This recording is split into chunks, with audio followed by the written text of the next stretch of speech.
Shalom, kita bersyukur kepada Tuhan. Kembali kita bertemu di renungan harian kita, Lentera Iman Kristen. Tema renungan kita pada hari ini yaitu hidup oleh firman Tuhan.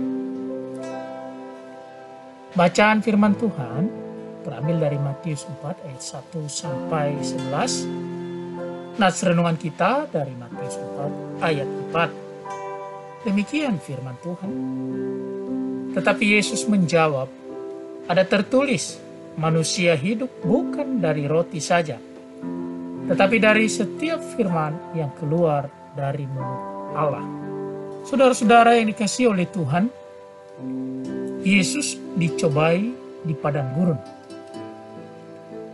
Pencobaan yang dialami oleh Yesus setelah berpuasa selama 40 hari lamanya dan 40 malam, maka ia menghadapi pencobaan. Pencobaan yang pertama dirasakan oleh Yesus adalah pencobaan terhadap kebutuhan jasmani. Yesus Kristus lapar setelah ia berpuasa 40 hari 40 malam lamanya. Sebagai firman Allah yang menjadi manusia, tentu saja persoalan kelaparan bukanlah perkara yang susah bagi Yesus. Oleh karena itu, iblis mengetahui bahwa kelemahan manusia Yesus adalah lapar. Sehingga si iblis langsung mencoba Yesus supaya ia bertindak sebagai anak Allah, sehingga persoalan kelaparan yang sedang dihadapi dapat teratasi. Kalau kita lihat kisahnya sendiri, maka kita akan melihat bahwa iblis mengakui bahwa Yesus itu adalah anak Allah.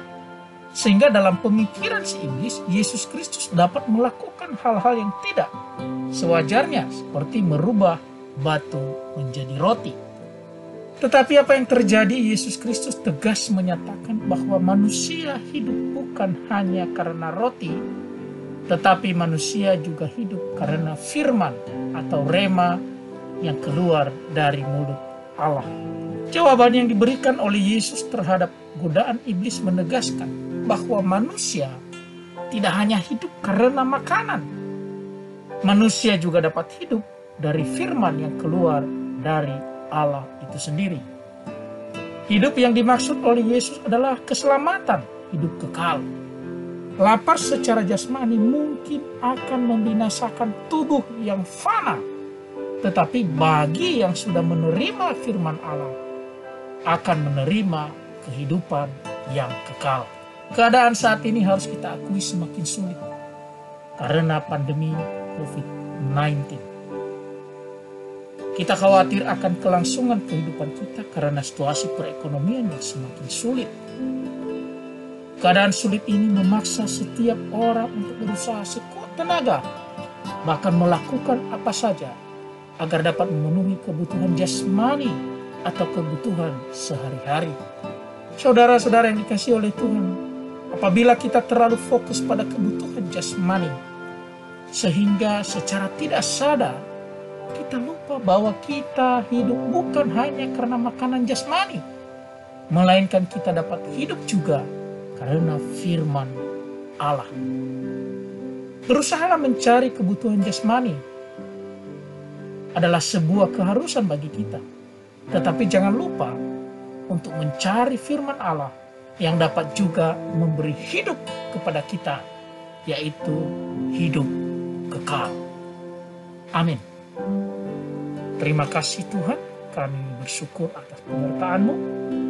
Terima kasih buat firman-Mu. Pada hari ini kami diingatkan bahwa kami hidup bukan hanya dari roti atau kebutuhan jasmani, tetapi kami juga akan hidup oleh firman yang berasal daripada Allah, yaitu keselamatan. Biarlah kehidupan kami tidak hanya fokus pada kebutuhan yang menghidupkan tubuh yang fana, tetapi kami juga akan fokus untuk mencari firman Allah, sehingga kami juga hidup secara rohani dan kami memperoleh keselamatan yang kekal daripada Tuhan. Terima kasih Bapa. Terima kasih Tuhan. Dalam nama Yesus Kristus kami berdoa dan bersyukur. Amin. Apabila Bapak Ibu, Saudara sekalian, diberkati dengan renungan harian Lentera Iman Kristen, kami meminta kepada saudara-saudara sekalian untuk membagikan atau men-share renungan ini kepada saudara-saudara kita yang lain. Juga boleh di-like, di-komen, di-subscribe, dan terlebih tekan tombol lonceng apabila ingin mendapatkan notifikasi setiap video renungan ini kami upload. Terima kasih, Tuhan memberkati.